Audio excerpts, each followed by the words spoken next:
Morning, glory, America. Bonjour, hi, Canada. Hugh Hewitt from Studio West. I hope you're ready for a great week. It is going to be a great week. Speaker Kevin McCarthy does have the gavel. The transition occurred early Saturday morning, and good for him, good for the Republicans who finally voted him into the office.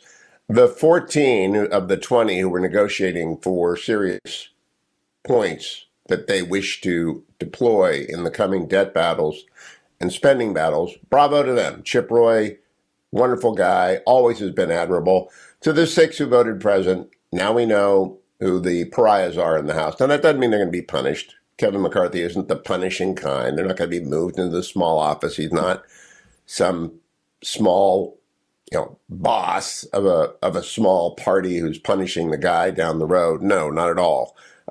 Speaker McCarthy is very generous-hearted, very affable, and very successful man. He's going to be in the line for the presidency, already is. And he will run the House well. It will be run well. There will be disagreements. There will be, I think, a debt limit crisis on which the Republicans have to begin to message right now. What do they want in exchange for raising the debt limit? They should be telling Treasury, prepare right now to deal with the cash flow you've got because you're not going to get any more from us. We're not going to print any more money absent X, Y, and Z. We need to know what X, Y, and Z is. And come the fall, the spending battles will be extraordinary, and I expect the government shutdown unless and until the Republicans get things that they want, which will include the border wall, will include significant defense spending. It's going to be a close-run thing the whole time. There isn't much margin for error. Those 6, though, and you won't be hearing them on this show, so look for what they say somewhere else. They won't be thrown out into the street. They can't be. They're the elected representatives of their district. I don't think many of them will win re-election. I think they'll get primaried, but we'll see. We'll see. Politics is a funny business because the ingratitude that was on display last week, especially by the 6, not by the 14. The 14 had an agenda. They articulated it. They worked through it. It took some time. They weren't going to budge until they did, and then they budged. Those 14 had demands. They had to be balanced with demands from other parts of the caucus, and it got done.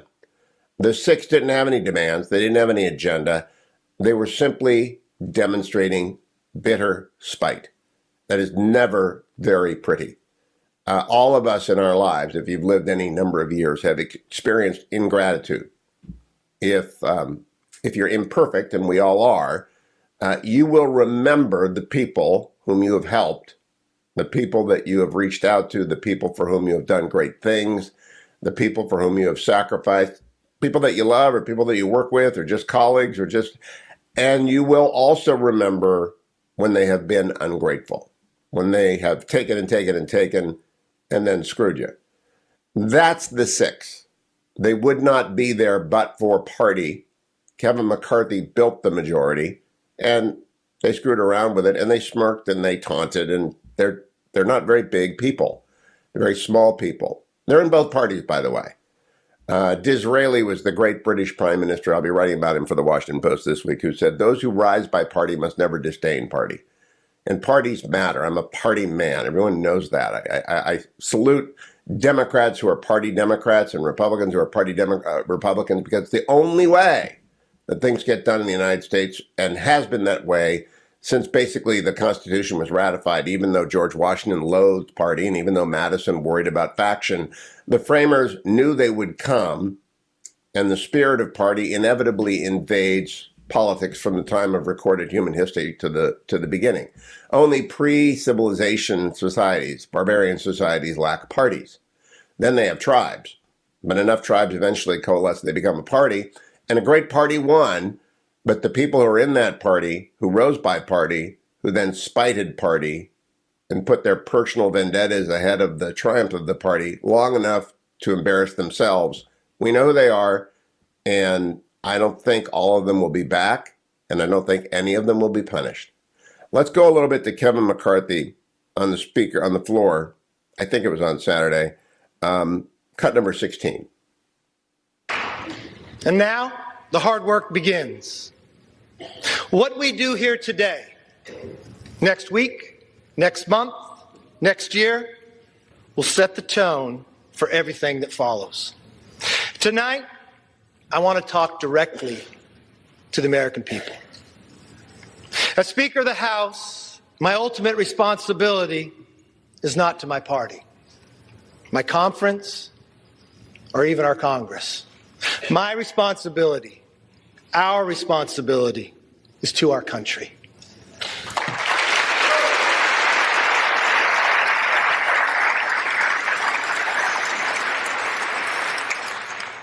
Two months ago, you voted for a new direction for our country. You embraced our commitment to America. And now we're going to keep our commitment to you.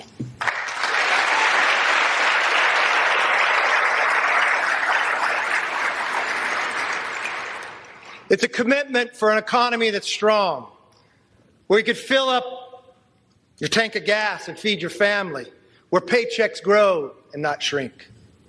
It's a commitment for a nation that's safe, where communities are protected, law enforcement is respected, and criminals are prosecuted. Speaker McCarthy was in the chair for that speech. I just think it is a very great accomplishment by one of the most determined, dogged, hardworking, affable people I've ever met. I think I first met Kevin McCarthy in 1989, and he was a staffer to the congressman from the Central Valley, and then he went into the California Assembly, and then he went to the House, and I've seen him off and on for 30 years, and he's never not smiling, he's never not happy, he's never not working for the Republican Party, brought into politics by the vision of Reagan. Bill Thomas was his boss, originally a master of the House, and he loves the House, and now he's running the House, and the six are not going to tarnish it. Dan Kraushaar, who really did a great service last week, and I'm going to have him on this week, and Chip Roy, who did a good service last week. I'm going to have play his clips as well, and I'm looking for Chip Roy. Dan Kraushaar, yesterday said this about why he was upset with the six, cut number 8. And I believe him when he says he was trying to make that deal throughout the week, but he's one of the few. There was no reason for us to keep voting, keep allowing these speeches that just degraded and diminished and insulted Kevin McCarthy. We didn't have to keep doing that. We could have just adjourned for the whole week and just kept negotiating. Yeah. So that's where the heartburn is. And that's what I want people to know. This deal was easy. That wasn't the hard part, right? There's not as much disagreement as everyone thinks on how that rules package went by and what some of the new changes needed to be. And the only thing I'll disagree with this group on is that it could have been done earlier. And so that's what justifies the animosity that occurred all week. It seemed very, very pointless. That is, I couldn't agree with Dan Kraushaar more, and I look forward to talking with him about that pointless animosity. People who feed off of bitterness in their life, and then especially people who are ungrateful. It is so repulsive to me. Ingratitude is akin to the seventh circle of hell, which is treason. And treason, I really can't recall how Satan frozen in the ice, right? Dante's very bottom of hell. I think it's Satan frozen in the ice. People who are ungrateful are the most miserable people in the world. And when you run into them, you know it immediately. I try to be grateful all the time, but I feel like everyone else, but I try to be, and I'm aware of when I'm not. And I just think those six, gosh, I wouldn't want my kids to turn out like those six. I don't have any friends like those six. If I did, they're gone. People who practice ingratitude the way that other people practice charity are just the most miserable people in the world. And the ingratitude that was on display, the pointless smearing of McCarthy, who has done so much for so many and got the Republican Party the gavel in the House. So I don't have to worry about the Supreme Court for 2 years. I don't have to worry about crazy stuff for 2 years. We do have to message. I'm going to talk about that a lot. But congratulations to Kevin McCarthy. He's been working since 1987. And it's such a great accomplishment for him. And he will be such a good speaker. Stay tuned, America. I'm Hugh Hewitt. Lots ahead on The Hugh Hewitt Show. Morning glory, America. Bonjour, hi, Canada. Hugh Hewitt from Studio West, joined by Jake Sherman, editor-in-chief, Punchbowl News. Go to punchbowlnews.com. Good morning, Jake. I love seeing you on Skype in the morning. Well, Hugh, as I told Dwayne beforehand, if we're going to do this on Skype, I'm going to be in my exercise clothes. So I don't know what No, to tell yeah, you. that It is is what it fine by is. me. It is what it is, and I want you to keep working out because if you don't, Punchbowl News will go away sooner rather than later. Stay in good shape. At the very end of this morning's Punchbowl News, you noted that Benjamin Sass has resigned from the Senate. You didn't speculate. I am assuming former Governor Pete Ricketts, who ran for the Senate in 2006, will be appointed by the new Nebraska governor. Do you agree with me? Yeah, I do. I mean, I think he's basically said as much as that he's seeking the seat. I think that he is likely to get it, and I think he'll be welcomed by everybody, by Mitch McConnell and the entire Senate. Yeah, now I have a grudge against him because he's part owner of the Cubs and they beat my Cleveland Indians in 2016 in 7 games. But other than that, well, he'll be a good addition to the Senate. Ben Sass going to Florida. Let's talk about the House Rules package. Kevin McCarthy, whose career began in 1987 as an aide to Bill Thomas as the Speaker of the House. He has to pass the rules today. You note in Punchbowl News there are 2 no votes. They can afford 4 no votes. Do you expect the rules to pass? I do. I think that they have Tony Gonzalez and Nancy Mace are problematic for them. I think that if they could limit their defections to those 2, they'll obviously pass it. They seemed confident last night, based on my conversations with the leadership, that they could get Nancy Mace, who is mostly angry, and I think rightfully so, to be honest with you, that a lot of deals were cut in secret. A lot of people are going to want to know what Kevin McCarthy promised you, and I don't think that's crazy. I think that is a normal course of events to know what rules your leadership is going to be living by. Let's take the bear case of the scenario. If they're not able to pass the rules, then that's a huge problem for McCarthy, and it's probably not even worth the deals that he cut to become Speaker. But I do think they're going to be able to pass it. I think they're expecting full attendance. They don't know if the Democrats are at full attendance. They'll see around 6:30 this evening, and I think that that's going to be a big moment for McCarthy, and especially for Tom Emmer, to be honest with you, the whip, who's never been a whip before, and I think he's somebody that is untested, and is going to face a big challenge here, and in many other places, Hugh. Now, I've known Kevin since 1989, and the Speaker is a wonderful guy. He's very affable. He doesn't have a long list. He's not a retribution guy. He's not going to be looking to off the 6 people who didn't vote for him in the end. I do think he'll live up to the commitments he made. I'm just curious about who the 3 Freedom Caucus members will be on rules. Rules is not fun. David Dreyer was a weekly guest on this show for 15 years. It's not a fun committee. Who wants that committee? Chip Roy said yesterday on the air he doesn't want that committee.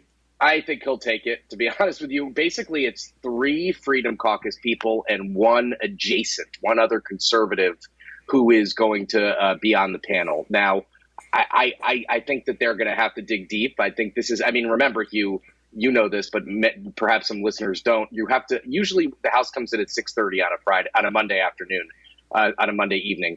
You have to get here much earlier because rules can meet at 2 o'clock or 3 o'clock. So it really cuts your weekend not in half, but by a half a day, which is not preferable for some people. Oh, California members hate it unless you're David Dreyer.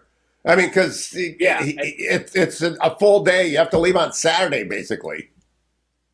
It's a pain in the neck. And I think that in its original construct, too, the House Freedom Caucus was a rules-based committee, a committee that was interested in reforming the rules. It wasn't a conservative Donald Trump drum-beating scenario. It was a group that cared about adherence to the House rules.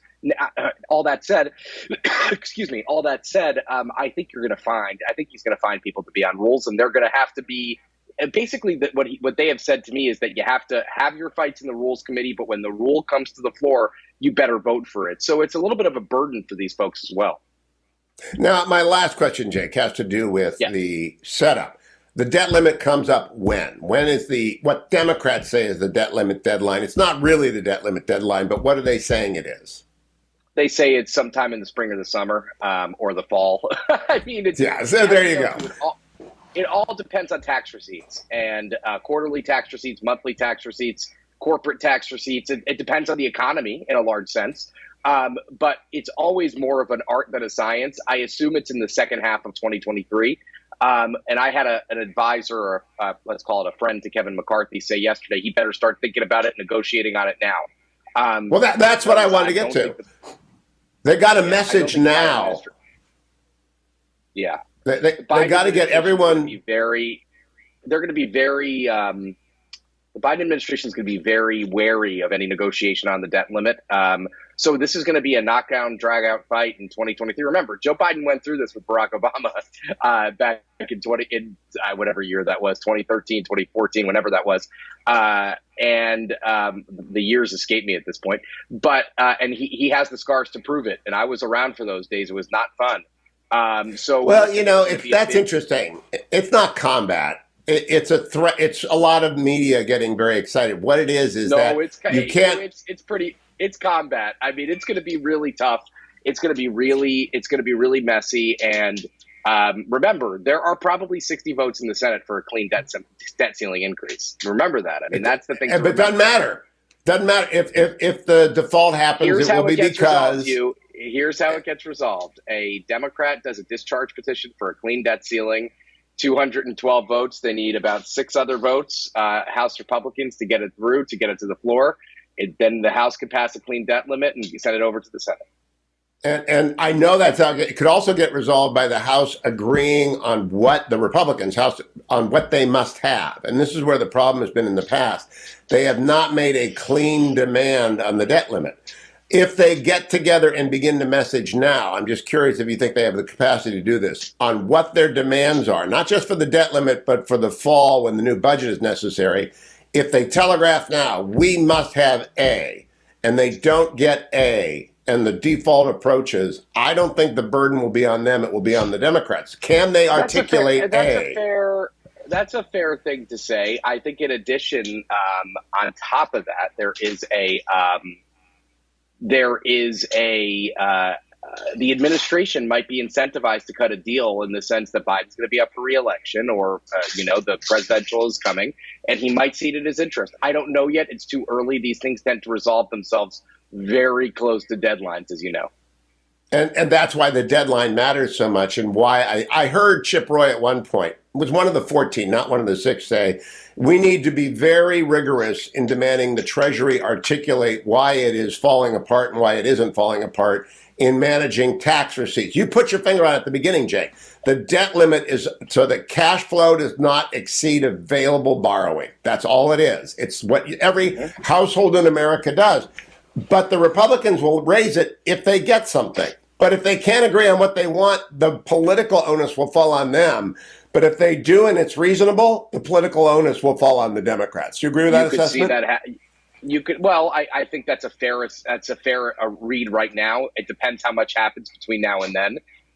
It depends on a lot. And I think that as we get closer to if they pass some sort of debt limit that cuts spending by $1 trillion or by something that the Biden administration can't swallow and that the Senate couldn't pass, no, the onus remains on House Republicans. If it's a reasonable thing that could potentially pass the Senate, I hear you, and I think that's a fair way to look at it. And to me, everything is going to be backdropped by the 2023 presidential debates, which will begin probably in July or August. So the party has got to position their nominee to win in 24. So they can't scattershot. They can't let crazy people put up crazy stuff. On to defense spending. This is where the real divide in the caucus is. This is the deepest divide in the caucus. I talked to members of armed services over the weekend. They will not cut defense spending because we are in a dire position. When Jim Jordan told you, or you quoted him in Punchbowl News this morning, that it's on the table, what's that mean? The Ukraine aid or general levels? They say they want to freeze defense spending at 2022 levels. That is what they want. That's what Kevin McCarthy has agreed to with the conservatives. A lot of this is just nonsense, Hugh, because the Senate's not going to do a lot of it. You know what I mean? So it's a lot of promises without any sort of backup. So I do think that it's going to be a major point of tension that already is, not only with HASC, the House Armed Services Committee, but also appropriators who want to spend money, who want to keep a strong defense. And many of those folks are conservative, some of the most conservative people in the conference, like people like Mike Rogers of Alabama. So I think this is going to be an absolute tension point come later this year. I agree. And the best way to avoid that is to get the NDAA done and the appropriations sent over to the Senate early. Jake Sherman, Punchbowl News, more invaluable than it has ever been. Go to Punchbowl News. You look good in the morning in your exit. Go back and do another. Give us another 20, Jake. I'll be right back, America. Stay tuned. I'm Hugh Hewitt. Welcome back, America. I'm Hugh Hewitt. Josh Kraushaar with Axios joins me. Good morning, Josh. Good morning, Hugh. You're looking great and bright and early in the morning. Tell me what you think the consequences are for the 6, because I've said, I've known Kevin McCarthy since 1989. He's not the payback kind of guy, but I'm not sure about the rest of the party. What do you think? Yeah, well, I am not so sure there's going to be much payback just because of the slim margins that Republicans have in this new Congress. I mean, look at all the concessions that McCarthy already made to folks like, even Matt Gaetz at the very end, but also folks who, have not traditionally been close allies of the new speaker. So, look, he could punish some of these final holdouts with not giving them committee assignments, with withholding campaign cash, doing things like that. But if you look at this rules package that got passed, it goes in the opposite direction. It's giving more leverage to any one individual or to any faction that wants to really disrupt his speakership. So I'm not optimistic, or I'm not bullish, at least, that there's going to be a whole lot of tools to limit the disruption that some of these radicals will end up trying to use. Josh, I don't think anyone will get punished. There are sticks and carrots. There aren't going to be any sticks. It's just that nobody's getting any carrots among the 6, and they're on their ice flow. They want to get reelected. Great. I don't think you're going to see the NRCC giving them any money. I don't think you're going to see that. They'll get committee assignments. They've got people that are legitimately need a representative in the House. But there's a way that Washington works where the party never forgets. Do you agree with me on that? Because ingratitude is a sin anywhere, but it's really bad when Kevin McCarthy gets you elected and then you stab him in the back on the last ballot. That's really repulsive. Well, one of the bigger surprises among the holdouts is this guy from Arizona, Eli Crane, who is in a swing district. It leans a little Trump, but in a bad year, it certainly could be very much in play for Republicans. And McCarthy, the NRCC, the House Campaign Committee, gave over $1 million to his campaign. McCarthy's super PAC gave another $1 million to his campaign. He was the last guy on my list of my own whip count. I did not see him as being someone who was ultimately going to vote against McCarthy, but he is one of these Freedom Caucus types who is in a very conservative, or it's a swing district, but they're very conservative rural parts of that district that are very anti-establishment. And he was one of the final holdouts. He was one of the final 6. So, I think that goes to show how treacherous this majority will be for McCarthy, because some of the people who he helped, and at least that one guy, and I think Anna Paulina Luna from Florida also on that list, these folks got campaign cash. McCarthy campaigned for them. He spent political capital on their behalf, and that was the gratitude that they showed him. I have only met Eli Crane once, but it was in Wyoming when I flew out there to the McCarthy Fab where they had all the would-be candidates. I interviewed him. And I heard over the weekend from Arizonans that they are stunned by Eli Crane. And he's a SEAL. He's a warrior. He's also new to the House. And he won by 8 points. So all it takes is 5% of the Republicans to say, no, we don't roll that way. So you can have 20% of the hardcore, but you get out there and find Trump banners, and even though Trump called him, and it doesn't matter. I don't know how he gets saved, but Lauren Boebert, She won by 100 votes, 400 votes. I don't think she's coming. She's done. And she's over on CNN pleading her case. I just don't think she's getting reelected, Josh. Do you? Yeah, well, you've got Boebert, who should, again, she's also a Trump plus 8 district, should be in better shape, barely won in 2022. Scott Perry is another guy who, now he's a survivor. He's in a swing district that leans a little Republican, and he's managed to win in some tough elections. But he's also someone who doesn't have the strongest political standing, in the long term. The thing that I'm kind of struck by is that I think half of these final 6 holdouts are from Arizona. I mean, there's something in the water in Arizona. Given Doug Ducey won by 23 points. What I want to ask you, what I really want to hear back, does ingratitude repulse D.C. as much as it does the country? Because when somebody helps you get something, to immediately turn around and say, Matt Gaetz hates Kevin McCarthy. He's a bad man. But the other one, does D.C. recoil from that, Josh Kraushaar?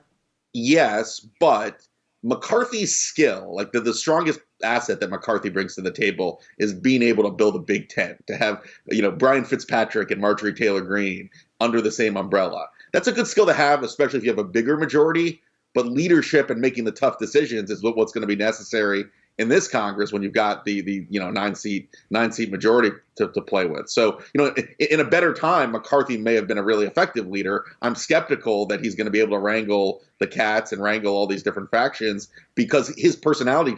I've known McCarthy for quite some time. He's a business guy. He's a very happy warrior, but he's not the kind of guy who's going to make the tough calls and to say the tough things to people who need to be punished, who need to be punished for their disloyalty. So, Josh, that's interesting. He's not Tom DeLay, but he's also not John Boehner. I think he's going to be a very good speaker, and I don't know that that's probable. What percent do you give him of odds of him being speaker in 4 years? I think they're quite high. Yeah, I think the House is going to be very much in play in 24. I think the Senate, we could see the bodies flip. I think the House is going to be very vulnerable for Republicans. The Senate is going to be very winnable for Republicans in 2024. But look, I think he's got a hold on the clock. He'll last for 2 years. But I think the bigger worry, look at the talks about cutting defense. I mean, that's going to be a real worry. The Wall Street Journal. Oh, that is. We'll come back next week. Josh Kraushaar of Axios. Thank you, Josh. Great to have you early in the morning. Don't go anywhere. The incoming majority party can't bring themselves to support a new leader. Then one wonders what happens when Congress faces tough decisions on budgets, taxes, defense. That's enough of Leslie Stahl. Leslie Stahl is the personification of Beltway leftism. Salena Zito joins me now. Salena, what did you make of that? Because we saw it all week long. Well, I missed the beginning of what she said. She said it was an embarrassment for the country that Kevin McCarthy wouldn't step aside to elect a colleague. It's like... No. So I spent the week, I initially wrote about, I went to Scott Perry's district in the middle of the state. But then I spent the rest of the week just sort of talking to people and mostly listening to people. They were not embarrassed. In fact, a lot of people found the whole entire experience interesting because they got to see history in the making. People kind of love that, especially in the dead of January, right? There's nothing, and they were sort of educated by it, and nothing is more American than being persistent and powering through adversity. Yeah, that is a great point. Speaker McCarthy has been working to get to that gavel since 1987 as an assistant to Bill Thomas in the House. I mean, it really is a remarkable march. Yeah, it's a very American journey. There isn't any one of us who has had even a small amount of success, how we measure success, not how power measures success, that hasn't had to power through failures, setbacks, getting fired. There's a whole array of things that we power through every day, and it's just that we don't have a microscope on us and someone with a microphone in their hand walking around analyzing every moment of it. Now, Salena, I want to test my theory out. The reason I was repulsed by the last couple of rounds, I was angry all week because they couldn't get this done quickly. But I was repulsed by the six because they are so ungrateful. And I hate ingratitude. I'm sure you've helped out people along the way who simply forget or turn around, put a knife in your back, whatever. Those six, it's just the way of the world, right? We're all going to get stabbed in the back by people we helped, and I hope I haven't done it. And I doubt you've done it, but it happens, and I just can't abide those six and the smirk at the end. Yes, agreed. There again, let's just put this back on ourselves. We sit there and we watch that look on their face. We watch no matter what you do, it doesn't satisfy a person. And we've all been in that position, whether it was with family or friends or with work or just in society. And you look at that and say, why? At this point, there's no reason to do this other than to be drawing attention to yourself and some sort of odd, perverse perversion of satisfaction of doing this to another person. And at that point, and I agree with you, it was very unsettling is too nice of a word. In the world, there are takers and there are givers. And we all play the role of taker at some point, right? Because we were all children at some point. We took. Right. But those who are givers really develop an allergy to the takers who take and take and take and take and take and never give. And that's those six. Right. That's the imbalance in culture, right? And it's frustrating to people, especially people who, work really hard, and then they see someone that doesn't work hard but still gets not as much as you do, but more than you do, and they didn't even do anything. Yeah, Pete Wilson used to say in California at the beginning of the last century, we had 9 people pulling the wagon and 1 in it. Then we had 5 and 5, and now we're down to 3 and 7. And the takers are not doing what we need them to do. Do you think the 6 are aware of how they appeared, Salena? It depends. Unfortunately, when you get to that position, there's too many people telling you how wonderful you are. There's too many places where you can go. Let's use Twitter as an example. You can go on Twitter and you can filter it out and see only the people that tell you how wonderful you are. Or if you are the wrong kind of politician who only surrounds themselves with people in their staff who tell them how great they are, and you can get a sense that you are righteous. But the voters will let you know if you are or not. Yeah, I don't think those 6 will be back as 6. A couple of them might survive, but at least 2 of them are dead and politically dead. Salena Zito, thank you for joining us. I'll be right back.